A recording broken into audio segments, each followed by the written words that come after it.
Mr. Senate President, my name is Sen.Jimoh, Ibrahim, Foreign Onshore, Commander of the Order of the Federal Republic of Nigeria, CFR.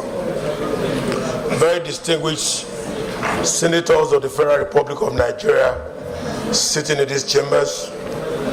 Mr. Senate President, I am in black dress today, as you can see. All is not well with the people of Ayetoro in Ilaje local government of Ondo State. And ordinarily, Ilaje Nation is a peaceful community that has contributed immensely to the growth and the development of Nigeria.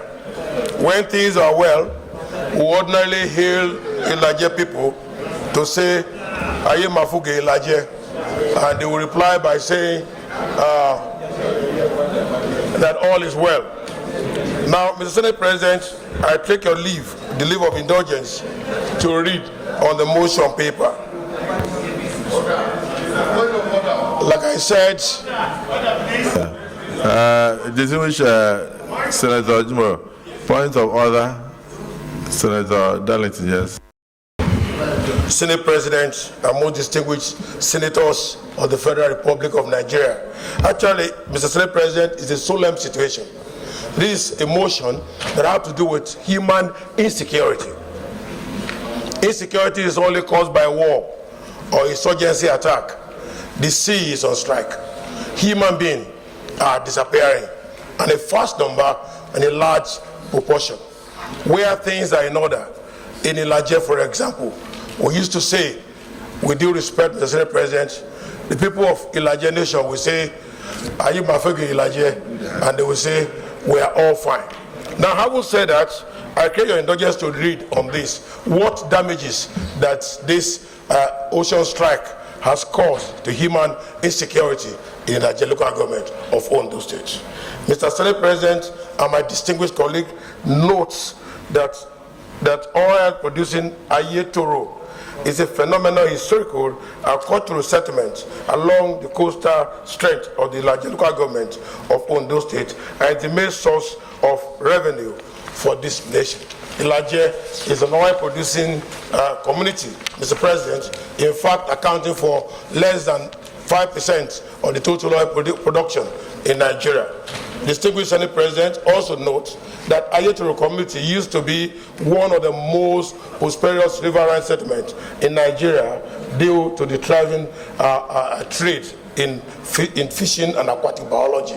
And these have been the real trading that our people are noted for in this riverine area. Further note, Mr. Senate President and distinguished colleagues, that Ayetoro community and its environment account for 5.4% of the 60,000 barrels per day that Ondo State contributes to the production of Nigeria oil, which is about 3.7% of the total crude oil produced, from Ondo State, and as 5% among Nigeria producing states under the Niger Delta Development Commission. And this is extremely very fundamental, and that's why we brought the data to see the significance of the contribution of the disappearing Ayetoro as at this moment. Mr. Senate President, disturbed that devastating and incursion the ocean surge has been the albatross of the Ayetoro community over the last 2 decades, with hundreds of homes and properties being destroyed annually, resulting in displacement of indigenous and community, and consequently in the disruption of oil exploration in the area. Apart from human insecurity, Mr. Senate President, that is killing people and making a whole community to go into extortion. Revenue of the federal government of Nigeria is also in deficit as Ayetoro disappeared. Aware, Mr. Senate President, that a concerted interventionist agency, the NDDC, as early as 2004, just 4 years after its creation, and that's also the significance of Ayetoro, made a commendable attempt to stream and slide by awarding the contract for construction of shoreline protections, well designed, and geotube technology in Ayetoro to Gallant Nigeria Limited at an original estimated cost of 6.4 billion. My conversation with Deputy Acting Governor of Ondo State shows that 6.4 billion was actually awarded as contract for design to prevent this natural disaster, but nothing was designed and everything disappeared. Also note, Mr. President, our very most respected, distinguished colleague of the Federal Republic of Nigeria, that the said contract was revoked in 2009.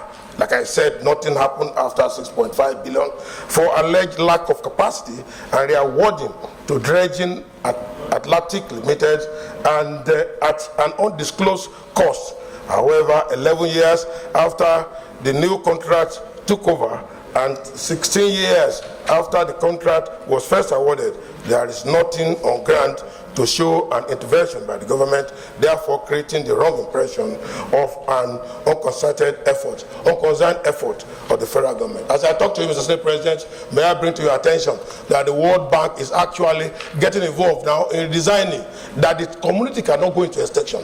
It cannot be waded over by the sea completely. And I say this worried that the Ayetoro is at the verge of being completely lost to the sea if nothing is done urgently, and there is more prolonged. They are pregnant because residents are gradually losing hope, in fact massively losing hope, and they are alluded to the fact that many years of investment had disappeared. And also worried that this continuous inhuman situation, human secured institution where community once fully head swayed may soon be an illusion that history may be eroded and then the complete human race might disappear to the threat of the ocean.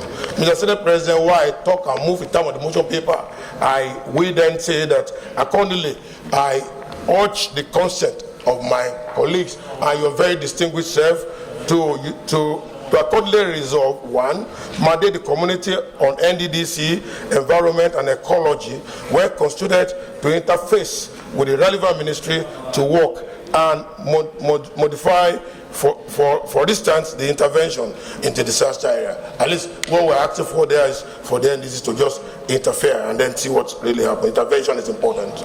And also mandate the committee on NDDC, where constituted, Mr. Senate President, to conduct an investigation into the 6.5 billion shoreline protection contract awarded by NDDC in 2006 with a view to finding the alternative solution where necessary to stream the dangerous lines and report back within 4 weeks for further legislative action. Mr. Senate President, I so move in terms of the motion paper. Thank you very much, distinguished colleagues, for the time taken. Thank you. As we are considering the prayers, you may wish to put in something about the CSR, the corporate social responsibility of even the oil companies that are exploiting oil in this area. So, prayer 1, mandate the committees on NDDC, environment and ecology, when constituted, to interface with relevant ministries to work out modalities for instant intervention in the disaster. Those who are in support of this prayer say aye. Those against say nay. The ayes have it. Prayer 2, also mandate the committee on NDDC, when constituted, to conduct an investigation into the 6.5 billion shoreline protection contract awarded by the NDDC in 2006, with a view to finding an alternative solution where necessary to stem the dangerous slide and report back within 4 weeks for further legislative action. Those who are in support of this prayer say aye. Those against say nay. The ayes have it. Actually, I was just hoping that somebody will amend it, that because of the fact that there was you said that the contract of 2006 was revoked, and another contract of 2009 was emplaced, but you did not know the amount in question. So I don't know whether you want to add as an additional prayer that the Senate should also mandate the committees to look into the contract of 2009. Thank you very